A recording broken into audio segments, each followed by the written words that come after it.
મને તો ત્યારે જે કોઈ પદવી આપે એ હંમેશા હું સ્વીકારતો હોઉં છું. દારૂબંધીની વાત કરું તો કેટલાક લોકો એમ કે પોટલીવાળા અલ્પેશ ઠાકોર, એ એવા લોકોને પણ હું નથી ક્યારે પેલું શું કહેવાય ખોટું લગાડતો, કારણ કે એમની માનસિકતા. બંધારણને લઈને ઘણા બધા લોકો, એવન વિક્રમ ઠાકોરથી લઈને ઘણા બધા સમાજના લોકો છે જેનો વિરોધ પણ કરે. ડીજેનો મામલો ખાસ કરીને ડીજેની સામે જે વિરોધ હતો એ ખરાબ ગીતોનો વિરોધ. સારા ગીતો ગવાતા હોય એમને, સારા દીકરીઓ બીજા જે ગીતો ગાયા હોય તો એ ગીતોનું સમર્થન જ હોય. એટલે ડીજે પર સારા ગીતો વગાડવાની છૂટ છે. તમે એક જ ડીજે ઉપર કેમ લઈ જાઓ? 25 લાખ ખર્ચો કરવાનો લગ્નમાં અને 5 કરોડની જમીન ફૂંકી મારવાની. શું આજે દારૂ બંધ થઈ ગયો છે ગુજરાતમાં? ભ્રષ્ટ નેતા, ભ્રષ્ટ અધિકારીની મિલીભગતથી જ આ બધું ચાલતું હોય. એવું શું થાય છે અલ્પેશભાઈ કે દર વખતે ઠાકોર સમાજ રાજનીતિક મહત્વથી દૂર રહે છે? ઘણા સમયથી એક પોસ્ટ વાયરલ થઈ રહી હતી જેમાં અલ્પેશભાઈ મુખ્યમંત્રી બને, 2027માં એક નવી પાર્ટી બને, આ પ્રકારની પોસ્ટ પણ વાયરલ થઈ. સત્તા હંમેશા સંઘર્ષમાં, સત્તા સમયમાં. ભારતીય જનતા પાર્ટીમાં આવે છે તો કહે છે કે લીલીપાણીથી સાઇન થશે, મોટું પદ મળશે, ડેપ્યુટી મુખ્યમંત્રી બનવાની વાતો હતી. એવું શું થયું? જે મળવું જોઈએ એવું ના મળે. જે ભગવાને આપ્યું છે એને કોશીએ છીએ. માણસ સ્વભાવ છે, એને સંતોષ ક્યારેય નથી. પદ ન મળે, સત્તા ન મળે, એનાથી થોડું દૂર રહેવા મળે તો એક અંદરથી એક કંઈક તો થતું હશે. પછી ખુલીને વાત કરી શકો. રાજનીતિમાં ખુલ્લી રાજનીતિ કોઈ આવેલો માણસ એવું કહે ને મારે કઈ નહીં તો સરપંચ છોકરા થયું, તાલુકા પંચાયત જિલ્લા સરપંચ છોકરા, એ તો ખાલી છેતરવાની વાત. એનો મતલબ એ નથી કે અમારે કઈ જોતું નથી, બધું જ જોઈએ છે. જે આપો એ બધું. રાજનીતિમાં કોઈ એવું કહેતું હોય મારે કઈ નહીં જોતું, એ તો સામેવાળાને છેતરે છે ને પોતાને છેતરે. તમે પણ કોંગ્રેસમાં ધારાસભ્ય રહ્યા છો, બીજી વાર જ્યારે ચૂંટણી લડ્યા તો તમે હાર્યા પણ ખરા. તમારા વિરોધી એવું પણ કહ્યું કે ભારતીય જનતા પાર્ટી લાવ્યા અને પછી ઓપરેશન કરી નાખ્યું અલ્પેશભાઈનું, ત્યાં હરાવ્યા. હાર જીત એ જીવનનો નિયમ છે અને હાર મને ઘણું બધું શીખી ગઈ છે. એટલે જીવનમાં એકવાર તમારો ડ્રોપબેક આવવો જોઈએ અને મને મળી ચૂક્યા છે. એવો કયો ગુજરાતનો નેતા છે જેને અલ્પેશભાઈને એવું થાય છે કે હું આની સાથે કામ કરું, મને ખૂબ ગમે છે નેતા? સાંભળો, હા. સર્વગ્રાહી બનવાનું. ઓકે. રાજનીતિમાં રહેલો માણસ ચૂઝી ના હોય, એને બધા જોડે ગમવું જ પડે. અલ્પેશભાઈ માટે જ્ઞાનીબેન શું છે? એ મારી બહેન છે, સમાજની દીકરી છે અને સમાજની દીકરી કંઈ પણ સારું કામ કરતી હોય તો ગમે. સમાજનો દીકરો જો કોંગ્રેસમાંથી ઉભો હોય તો અલ્પેશભાઈ સપોર્ટ કરે? આ સવાલ તમારો અઘરો છે. હંમેશા વિવાદોથી દૂર રહેવાનો પ્રયત્ન કરતો છું, પણ ખબર નહીં વિવાદ મને પકડી લેતો હોય એટલે આ સવાલ પહેલી વાર કોઈ મને કર્યો છે, પણ તોય તેમ છતાં મુંગેરીલાલ કે હસીન સપને એટલે ખ્વાબો में नहीं जीवाનું, प्रेजेंट में जीवाનું. सपने उन्हीं के सच होते हैं जिनके सपनों में जान होती है. पंखों से कुछ नहीं होता यारो, हौसलों से उड़ान होती है. આપણો હौसलो બુલંદ છે, જ્યારે જે જવાબદારી મળશે ત્યારે જવાબ આપશે.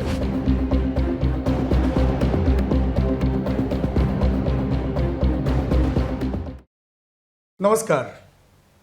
ન્યૂઝ ગુજરાત આજે એક એવા નેતા સાથે તમને રૂબરૂ કરાવવા માટે જઈ રહ્યું છે કે જેને તમે એક આંદોલનકારી ચહેરા તરીકે જુઓ છો.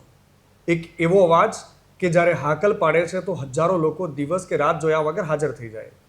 એક એવો નેતા કે જ્યારે દારૂબંધી પર સવાલ ઉઠાવે છે તો લોકો રસ્તા પર ઉતરી જાય છે અને આખો સમાજ એની પાછળ આવે છે. એક એવો નેતા કે જ્યારે સરકારમાં હોવા છતાં પણ સરકારની સામે પણ તીખા સવાલ પૂછવાની ત્રેવડ રાખે છે.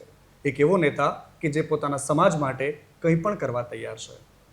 નોકરી છોડી સમાજ સેવા કરી અને કોંગ્રેસ અને ત્યારબાદ ભારતીય જનતા પાર્ટીની રાજનીતિ શરૂ કરી. એક એવા બેબાક નેતા સાથે મારે તમને રૂબરૂ કરાવવા છે જેમને વધારે ઇન્ટ્રોડક્શનની જરૂર નથી.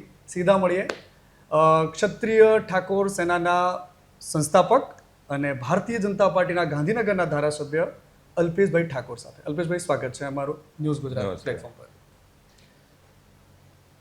કયો ઇન્ટ્રોડક્શન કરાવો? અલ્પેશભાઈ સમાજ સેવી, અલ્પેશભાઈ નેતા, કે અલ્પેશભાઈ સમાજનો એજ બેબાકીથી બોલતો નેતા, યુવાન?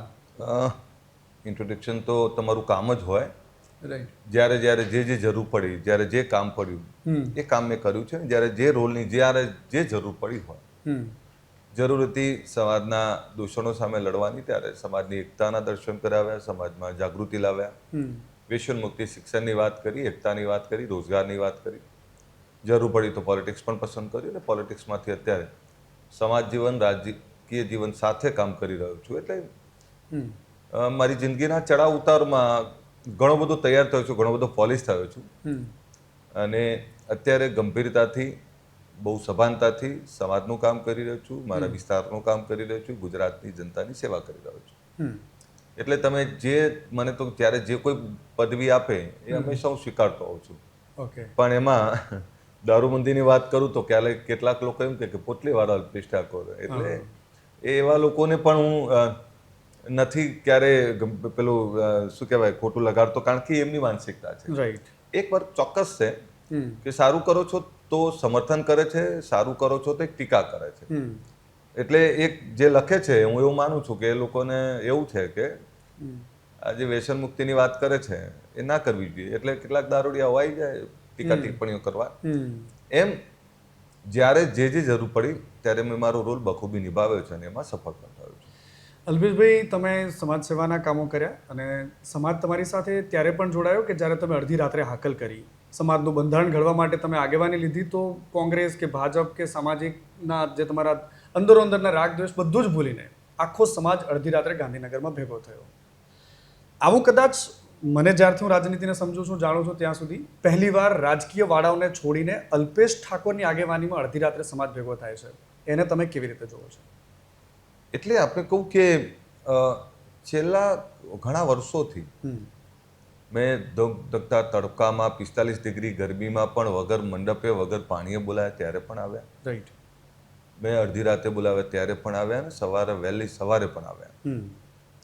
જો કોઈ પણ સમાજનો ઉદ્ધાર કરવો હોય અથવા તમારે તમારું કામ કરવું હોય તો એક વૈચારિકતા ઊભી કરવી પડે. મેં જે વૈચારિકતા ઊભી કરી એકતાની, વ્યસન મુક્તિની, જાગૃતિની, શિક્ષણની, આ એનો પ્રતાપ છે. એક સમય એવો હતો કે આ સમાજ વેરવિખેર હતો, એક સમય એવો હતો કે આ સમાજ ઉપર વ્યસનોનું લાંછન લગાડવામાં આવતું, એક સમય એવો હતો કે શિક્ષણનું ક્યાંય ઠેકાણું નહોતું. એટલે ઘણી બધી બદીઓ, ઘણી બધી તકલીફોમાં સમાજ ઝઝૂમી રહ્યો હતો અને એ વખતે અમે વાત મૂકી વ્યસન મુક્તિની, ત્યારે લોકો અમારા પર હસ્યા હતા. જ્યારે શિક્ષણની વાત કરી ત્યારે અરે કેવી રીતે કરશો, એટલે અમે પહેલો તબક્કો વ્યસન મુક્તિનો કર્યો, પછી શિક્ષણનો કર્યો, રોજગારનો કર્યો અને દરેક તબક્કાને બહુ જ શાંતિથી અમે એને 5-5 વર્ષના ગેપ આપ્યા છે, 5-5 વર્ષ કામ ચલાવ્યું અને એની સફળતા એ છે કે 90% વ્યસન મુક્તિ, શિક્ષણમાં ખૂબ મોટી જાગૃતિ, રોજગારની દિશા પકડી છે, બીજા સમાજો સાથેનો સહવાસ વધ્યો છે, બીજા સમાજો સાથે વળતા થયા છે, બીજા સમાજોની ઈર્ષા કરવાના બદલે આ સમાજો, આ વ્યક્તિ, આ પરિવાર કેવી રીતે આગળ આવ્યું તેનો અભ્યાસ કરીને પોતાના જીવનમાં ગ્રહણ કરવાનો પ્રયત્ન કરે છે. એ ભરોસો, એ જે કામ છે એના કારણે અમે અનેક એવી સભાઓ કરી, લાખો લોકો વારંવાર આવ્યા છે. આ દેશની ત્રીજી ઘટના હતી. એક દેશ આઝાદ થયો ત્યારે રાત્રે સભા થયેલી અને જેપીનું આંદોલન હતું બિહારમાં ત્યારે રાત્રે સભા થયેલી અને આ દેશમાં પહેલી એવી સભા છે કે જે શિક્ષણ માટે રાતના 3 વાગે લાખો લોકો ભેગા થાય. આ છે ને એક વિચારધારાને સમર્થન છે. એક નેતા ઉપરનો ભરોસો તો 100% હોય. તમે જુઓ, નથી કંઈ કોઈને ભાડું આપ્યું, નથી કોઈને આપણે કોઈ ઘરે ઘરે આમંત્રણ આપવા ગયા, નથી કોઈને પાણીનું પૂછ્યું મેં, તેમ છતાં ભાઈએ બોલાયા છે. સારી વાત છે, સાચી વાત છે, એકતાની વાત છે, શિક્ષણની વાત છે, વિચારધારા મૂકી છે, એને આગળ લઈ જવાની વાત છે. તો એ ભરોસો છે ને, એ ભરોસો સંગઠન ઉપરનો, નેતા ઉપરનો અને વિચારધારાને સમર્થન માટે બધા ભેગા થયા. જો કટ્ટરવાદી લોકો, કટ્ટર માનસિકતા લાંબી નહીં ચાલે. તમારે બ્રોડ માઇન્ડથી ચાલવું પડશે. જે લોકો આગળ આવ્યા, આ મોટિવેશન સ્પીકરો શું વાત કરે છે, એક એવા કિસ્સાઓની વાત કરે છે, આ વ્યક્તિ અહીંયા ધૂળમાંથી ઊભો થઈને અહીંયા પહોંચ્યો. એમ અમે બીજા સમાજો જે રીતે આગળ વધ્યા એ તમામ સમાજો આવી ગયા, ચાહે પાટીદાર સમાજ હોય, બ્રહ્મ સમાજ હોય, રબારી સમાજ હોય, માલધારી સમાજ, ભરવાડ સમાજ હોય, પંચાલ, પ્રજાપતિ, બધા જ સમાજો, જે લોકો આગળ આવ્યા એમાંથી થોડું થોડું લઈ અને આ સમાજને કઈ રીતે આગળ લઈ જાઓ એના માટેનો પ્રયત્ન કરે, એના કારણે આ બધું બન્યું. હું આપને એટલું ચોક્કસ કહી શકું કે હા, હું પોલિટિશિયન છું પણ સાથે સોશિયલ લીડર છું, સાથે હું માનવતાવાદી માણસ છું. મારી વિધાનસભાનો એક એક સમાજ, એક એક વ્યક્તિ, મારો મતદાર મને પ્રેમ કરે એના માટેનો મારો પ્રયત્ન હોય છે. ગુજરાતનો એક એક જનતાને આ સાથે કઈ રીતે રહેવું, કઈ રીતે આગળ લઈ જવાય એનો પ્રયત્ન કરતો હોઉં છું. એટલે મારી વિચારધારા આમ જોવા જો તો સામાજિક ખરી, પણ સાથે એવી છે કે જેના ઘરમાં અંધારું છે એને અજવાળું કઈ રીતે કરવું, જે ભૂખ્યો છે એનું પેટ કઈ રીતે ભરાય, એ વિચારધારા મૂકતો હોઉં છું. અને આ બધામાં હું એવા પંથોનો પણ આગ્રહી છું. સ્વામિનારાયણ સંપ્રદાયિક વિચારધારા, એ વિચારધારાએ સ્વામી બાપાની શિક્ષાપત્રી અને વિચારધારા, આહારના વિકાર, એના કારણે લાખો પરિવારો સમૃદ્ધ થઈ ગયા. સ્વાધ્યાય પરિવારની વાત કરો કે જે કઈ ધાર્મિક પંથો છે, તો મેં એવી વાત કરીને એના કારણે લોકો આવે છે.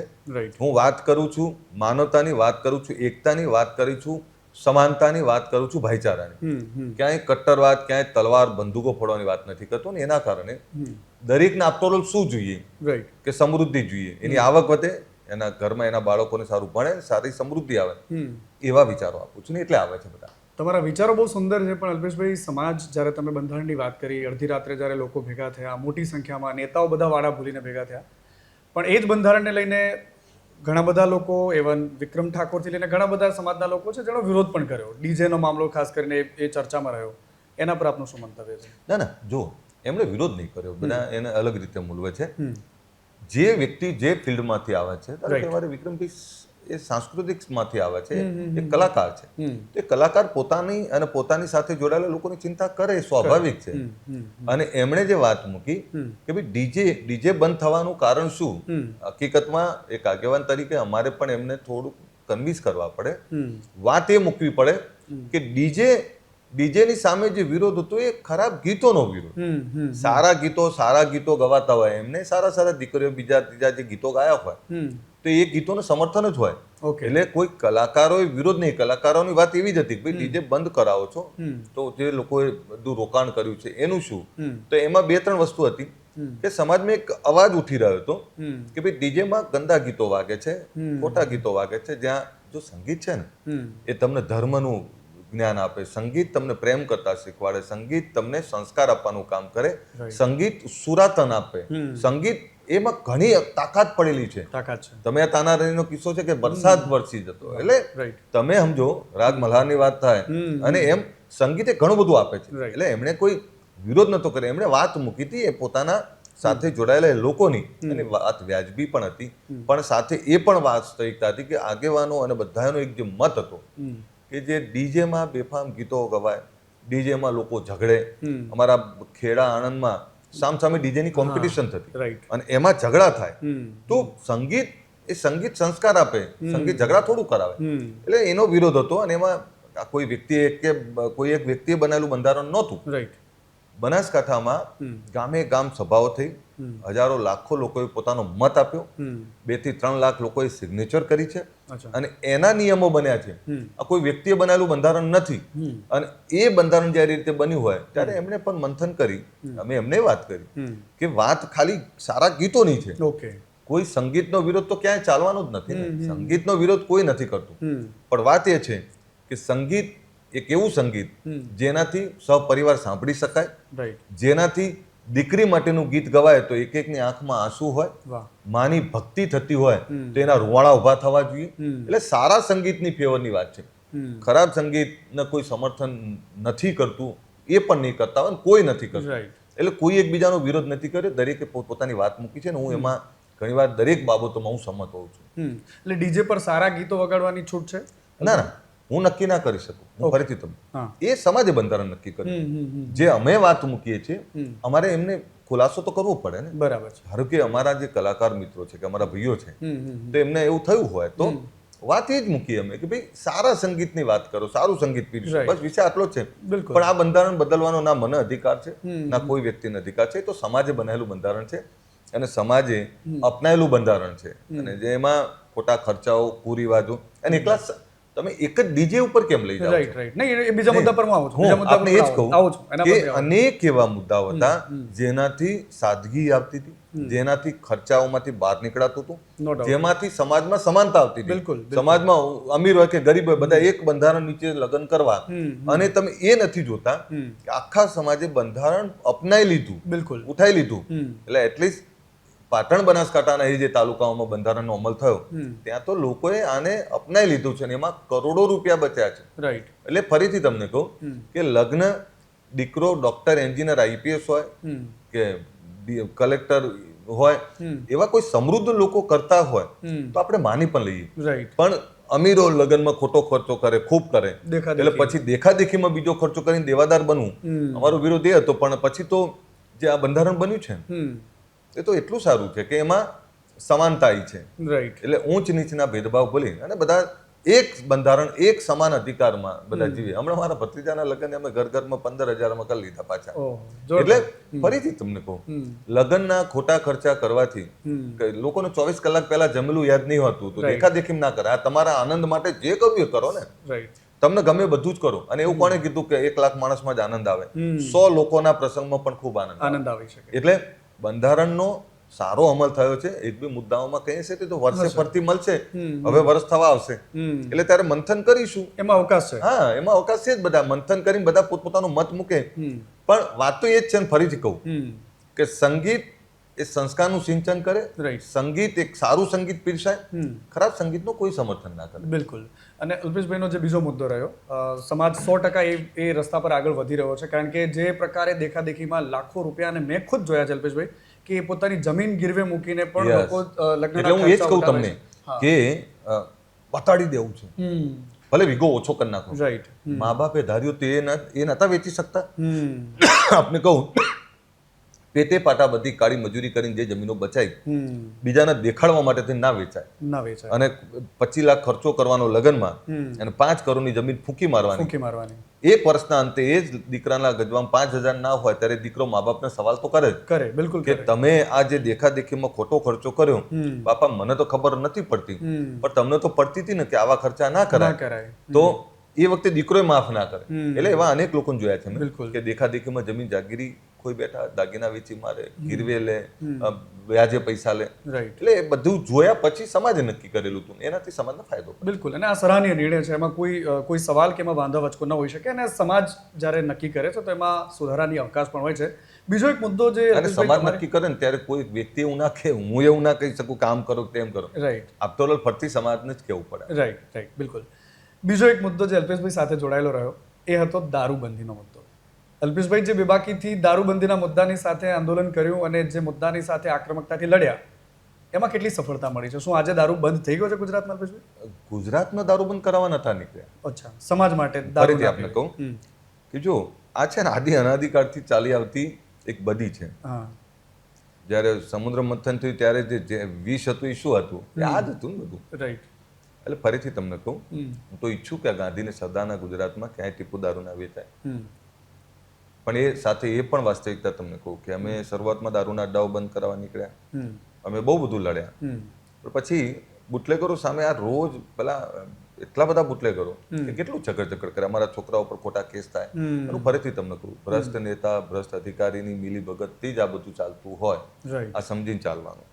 પણ પછી અમે નક્કી કર્યું કે આપણે સ્વામિનારાયણ સંપ્રદાય વાળા અડ્ડા બંધ કરાવવા ક્યારે ગયા છે? સ્વાધ્યાય પરિવાર વાળા અડ્ડા બંધ કરાવવા જાય છે? તો આપણે વૈચારિકતા ઉભી કરો. એ વૈચારિકતામાં 90-95% આજે અમે સફળ છીએ. જે સમાજ ઉપર લોકો એવું કહેતા કે દારૂ પીવેલા આ સમાજ, એ સમાજના આજે લોકો એવું કહે છે કે યાર ક્ષત્રિય ઠાકોરો દારૂ છોડી દીધો. પણ એવું તો નથી કે ક્ષત્રિય ઠાકોરો દારૂ પીવા છે. દારૂ તો તમામ સમાજોમાં બધી છે, જે સમૃદ્ધ સમાજ છે. અને હવે તો વાણિયા બ્રાહ્મણ પટેલોમાં કોઈ આ બધી બહાર નથી. તમે કલ્પના કરો, જે સ્વામિનારાયણ સંપ્રદાયમાં શિક્ષાપત્રી વાંચનારો પરિવાર આખી જિંદગી લસણ ડુંગળી ના ખાતી હોય અને એનો છોકરો દારૂ પીને આવે તો એમની દશા શું થાય? અને આ બધા સમાજો છે એમાં તો આ બધું વર્જિત છે. અને એવા સમાજોમાં આ થાય ત્યારે એમની શું દશા થાય? પણ હું ફરીથી તમને કહું, સમૃદ્ધિ છે ને બધીઓ લઈને આવે. એટલે જ્યાં જ્યાં સમૃદ્ધિ, જ્યાં જ્યાં પૈસો આવે, ત્યાં થાય જ. એટલે હું તો આ બધા સમાજોને કહું છું, અમારી જોડે બહુ હતું એટલે અમે આ ભોગવી ચૂક્યા છીએ. આ બધાને કહું છું કે આ દારૂ કોઈ એક વ્યક્તિનો નથી, એક સમાજનો નથી. દારૂ તમામના ઘરમાં આવી શકે. આ તો રાક્ષસ છે કળિયુગનો. આને રોકવો પડે. નશો ફક્ત દારૂ નહીં, કોઈ પણ પ્રકારનો નશો એનાથી દૂર રાખવું પડે. પણ એટલું કહી દઉં, ક્ષત્રિય ઠાકોર સમાજ આજે નવી ચેતના ક્રાંતિ સાથે આગળ વધી રહ્યો છે. એમાં વ્યસન મુક્તિ છે. આજે લાઇબ્રેરીઓ ખુલી રહી છે, આજે સ્કૂલ કોલેજોની વાત થઈ રહી છે, વિદેશ અભ્યાસની વાત થઈ રહી છે, સરકારી નોકરીઓ માટેની તૈયારી થઈ રહી છે. આજે આ સમાજમાં શિક્ષણ ખૂબ વધ્યું છે, નાના મોટા ધંધા રોજગાર કરે છે, અને હવે તો બહેનો પણ લીડરશિપ લેતી થઈ ગઈ છે. એટલે ઘણો બધો બદલાવ છે. પણ હું તો ફરીથી કહું, આપણું ગુજરાત છે અને આપણા ગુજરાતમાં આને સમૃદ્ધિ અને ભાઈચારો અને આની લો એન્ડ ઓર્ડર જે રીતની આખા દેશમાં ઓળખાય છે કે રાતના 2 વાગે પણ આપણી મા બેન દીકરી ફરી શકે સુરતી, તો એનું મુખ્ય કારણ છે દારૂબંધી. અને એના કારણે જ આજે ગુજરાત ખૂબ આગળ છે. એટલે લોકો એમાંથી ખામીઓ 100% કાઢી થઈ શકે છે, પણ સારા કામમાં ખામી નીકળી શકે. ચોખાના પેલા આખી થાળીમાં ચોખા હોય પણ એમાં એક કાળો દાણો દેખાઈ જાય, એમ ફરીથી તમને કહું, ગુજરાતનું લો એન્ડ ઓર્ડર આખા દેશમાં રોલ મોડલ જેવું છે. ભલે કોઈ ગમે એટલે કહેતું હોય, રાતના 2 વાગે પણ આપણી મા બેન દીકરી મુક્તપણે ફરી શકે છે, એ ગુજરાત છે. પણ ફરીથી તમને કહું કે દારૂબંધી એક એવું દૂષણ છે કે દીકરા હોય કે દીકરી, એમને 10 વાગ્યા પછી ક્યાં જાય છે પૂછો, એ શું કરે છે પૂછો. નહીતર આ તો હું ભલે દારૂબંધીની વાત કરું, મારા ઘરમાં મારા દીકરાને ત્યાં આવી જાય તો આંખે પાણી આવી જાય મને ભાઈ. અને આ તો છે ને આ રાક્ષસ છે, કળિયુગનો રાક્ષસ છે. એટલે આના સામે તો બધાએ સજાગ રહેવું પડે. બિલકુલ. અલ્પેશભાઈ જ્યારે કીધું કે મને એ વાત, હું આપને એ વાતની દાદ આપું છું અલ્પેશભાઈ, કારણ કે તમે જ્યારે આ મુદ્દો લઈને નીકળ્યા તો સમાજના જ લોકો તમારી સામે પડ્યા હશે ને તમે એ વેઠીને બહાર નીકળ્યા છો, એટલે એ વાતને લઈને અમે તમને એપ્રિશિએટ કરીએ છીએ. પરંતુ બીજો એક મુદ્દો રહ્યો કે જે સમાજ ગુજરાતનો સૌથી મોટો સમાજ છે, સૌથી મોટી વોટ બેંક પણ છે, જ્યારે રાજનીતિક પાર્ટીઓને વોટ બેંકની જેમ જોવે છે, એવું શું થાય છે અલ્પેશભાઈ કે દર વખતે ઠાકોર સમાજ રાજનીતિક મહત્વથી દૂર રહે છે? ઘણા સમયથી એક પોસ્ટ વાયરલ થઈ હતી જેમાં અલ્પેશભાઈ મુખ્યમંત્રી બને, 2027માં એક નવી પાર્ટી બને, આ પ્રકારની પોસ્ટ પણ વાયરલ થઈ. એના પર તમારું શું મંતવ્ય? ફરીથી તમને કહું, રાજનીતિ, સત્તા, તમે કહું સત્તા હંમેશા સંઘર્ષ માગે, સત્તા સમય માગે. રામચંદ્ર ભગવાનને 14 વર્ષ વનવાસ શેના માટે જવું પડ્યું? એ સત્તાની જ વાત હતી. મહાભારતનું યુદ્ધ શેના માટે થયું? સત્તા માટે થયું હતું. મુગલો આયા, રાજાઓ, મહારાજાઓ, અંગ્રેજો આયા. હું ફરીથી તમને કહું, ઉતાવળે આંબા ના પાકે. અને રાજનીતિમાં જ્યારે જ્યારે જે થતું હોય એ થતું હોય છે. આપણે લડે રાખવું પડે, મથવું પડે, સતત મહેનત કરે રાખો. આજ નહીં તો કાલે, કાલે નહીં તો પરમ દિવસે. તમને તમારી ક્ષમતા પ્રમાણે હંમેશા જગ્યા મળતી હોય છે. એટલે દરેક લોકોએ પેશન રાખી અને રાજનીતિમાં આગળ વધવું. નહીં, પણ તમને જે પ્રેમ કરનારો વર્ગ છે એ બિલકુલ આશા રાખીને બેઠો હતો, કારણ કે જે અલ્પેશ ઠાકોર રાહુલ ગાંધીના કાનમાં વાત કરી શકે એવી ક્ષમતા હતી, કારણ કે સમાજે એમને મોટા કરેલા નેતા છે. એ જ અલ્પેશ ઠાકોર જ્યારે ભારતીય જનતા પાર્ટીમાં આવે છે તો કહે છે કે લીલી પેનથી સાઇન થશે, મોટું પદ મળશે, ડેપ્યુટી મુખ્યમંત્રી બનવાની વાતો હતી. એવું શું થયું અચાનક અલ્પેશભાઈ કે એક સંઘર્ષ કરનારા નેતાને, સમાજના નેતાને જે મળવું જોઈએ એવું ના મળ્યું? પણ આ મારો વિષય નથી. મારું કામ છે કર્મ કરવાનું. હું ફરીથી આપને કહું કે મને બાજુવારો ના ઓળખે, મને બાજુવારો મારા કહેવાથી મત ના નાખે કે મારું કીધું ના કરે. એની જગ્યાએ હું સંઘર્ષ કરતો આવેલો માણસ છું. હા, આજે આખું ગુજરાત ઓળખે છે, આખો દેશ ઓળખે છે. કામ કરે રાખું છું. ઉતાવળ ના કરો ને, કોઈ વસ્તુ ઉતાવળે આંબા નહીં પાકે. સમય પાકશે ત્યારે બધું થશે. હજુ બહુ નાની ઉંમર છે. મથે રાખો, સારું કામ કરો, અનુભવથી કામ કરો અને ઈમાનદારીથી કામ કરો. એ પ્રજા નક્કી કરવા દો. અફસોસ થાય છે? ના ભાઈ ના. જો ફરીથી તમને કહું, આ જગતમાં આપણે બધા જે ભગવાને આપ્યું છે એને કોશીએ છીએ. પણ જ્યારે આપણી જોડે કંઈ નહોતું ત્યારે ભગવાનને એવું કહેતું, ભગવાન મને સાયકલ મળી જાય તો બસ. સાયકલ મળ્યા પછી અરે ભગવાન, બીજા જોડે તો બાઇક છે, મને બાઇક આપી દીધું હોત તો બસ. બાઇક મળ્યા પછી કે અરે ભગવાન, મારી જોડે તો બાઇક જ છે, બાજુવાળા જોડે તો ગાડી છે. અરે ભગવાન, મને ગાડી મળી ગઈ હોત તો બહુ સારું. ગાડી મળ્યા પછી હેલિકોપ્ટર, વિમાન. માણસ સ્વભાવ છે, એને સંતોષ ક્યારેય નથી. એટલે ફરીથી તમને કહું, સાયકલ હતી તો સાયકલની મજા લેવાની હતી, બાઇક આવ્યું તો બાઇકની મજા લેવાની હતી, ગાડી તો ગાડીની મજા લેવાની. આપણે પ્રેઝન્ટની મજા નહીં લેતા અને આપણે જે નથી એના દુઃખમાં આખી જિંદગી કાઢી નાખીએ. હું પ્રેઝન્ટમાં જીવનારો માણસ છું. જ્યારે જ્યારે પરમાત્મા જે જવાબદારી આપે છે એને નિભાવું છું. મારા ચહેરા પર ના સિકંજ હોય છે, ના ડર હોય છે, ના લાલચ હોય છે, ના કોઈ બાબતનો પેલો ખોફ છે. હું ફરીથી તમને કહું, મારો કોન્ફિડન્સ હાઈ છે. મારો કોન્ફિડન્સ એ જ મારી તાકાત છે. મારી સચ્ચાઈ, મારી ઈમાનદારી મારી તાકાત છે. કોઈ લૂંટવા નીકળેલો નેતા નથી, આપવા નીકળેલો નેતા. બિલકુલ બિલકુલ. ફરીથી તમને કહું કે સમય આવવા દો, સમય આવશે બધું થશે. પણ જેટલું કરો એટલું ઈમાનદારીથી કરો. અને અફસોસ હું બધાને કહું છું, ભગવાને પરમાત્માએ જે આપ્યું છે ને એનો આનંદ લો. પરમાત્મા કે આટલું બધું આપ્યા પછી તું તો રોતો એના કરતા રોતો જ રહે. એટલે ફરીથી તમને કહું કે મને જે પરમાત્માએ જે જવાબદારી આપી છે એને નિભાવું છું. આવનારા સમયમાં જે કંઈ જવાબદારી મળશે એ બધી નિભાવીશું. અલ્પેશભાઈ, ઘણી બધી વાતો વચ્ચે એક વાત મારે એ પણ કહેવી છે કે રાજનીતિ અને સમાજ જીવન બંને વસ્તુ અલગ છે. સમાજમાં આપવાનું છે, રાજનીતિમાં એક મહત્વાકાંક્ષા છુપી પણ હોય છે ખરા, કારણ કે જે માણસ પોતાના સમાજ માટે કંઈક કરવા નીકળ્યો છે અને કરવું છે, અને જ્યારે કરવા માટે નીકળેલો માણસ હોય ને જ્યારે પદ ન મળે, સત્તા ન મળે, એનાથી થોડું દૂર રહેવા મળે તો એક અંદરથી એક કંઈક તો થતું હશે. ખુલીને વાત કરી શકો. તમે જે શબ્દ લીધો કે છુપી, એ શબ્દ પાછો કાઢી લો. ખુલ્લી મહત્વાકાંક્ષા હોય રાજનીતિમાં.